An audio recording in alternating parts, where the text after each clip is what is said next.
Jeigu užtektų saulės, viso to, ko reikia augalui, šitose žieduose išaugtų daug medžių. Neapsiriksim pasakę, išaugtų kiekvienam lietuviui po vieną medį. O ateity užvedus didžiulius plotus tų naujųjų daigynų, kuriuos siūlom automatizuoti, bus galima užauginti gal ne tik Lietuvos gyventojų medį, bet ir Sąjungos kiekvienam gyventojui po kelis medžius. Dzūkijos miškininkai pasakoja, kai miškų vorele praeina tuzinas vyrų, vėjas bematant supučia smėlyje taką. Laimiai, Druskininkų miškus juosia kitas, žaliasis takas, vadinamas Saulės ratu.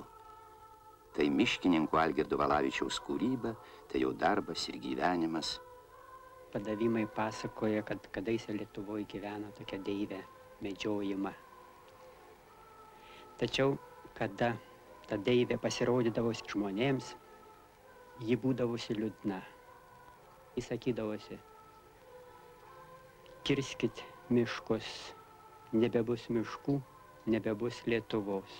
Kirskit, kirskit. Legenda, žinoma, lieka legenda.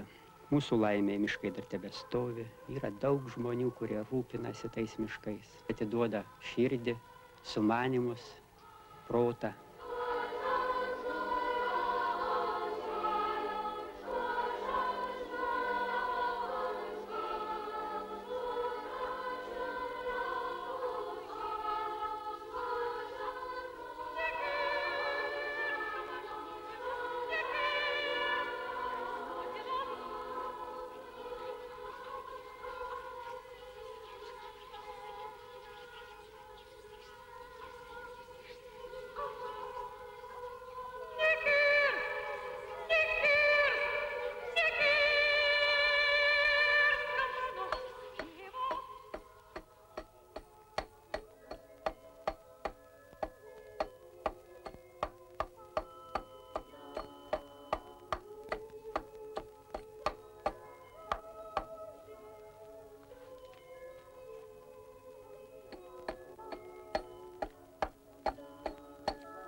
Medis žinia nelygus medžiui.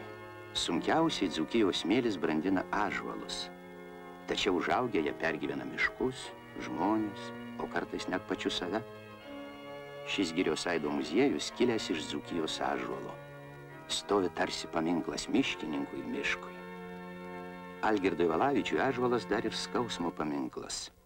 Per jį mokslinių bandymų metu susirgo spindulinė liga. Nuo pastato kraigo nukrito baigiantis muziejaus statybai. Laimiai vėl pakilo. Algirdas Valavičius juoktųsi, jeigu jį patį palygintume su ąžuolu. Žinia, žmogus taip pat nelygu žmogui.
Na, man gyvenime tai kliuvo įvairių išbandymų.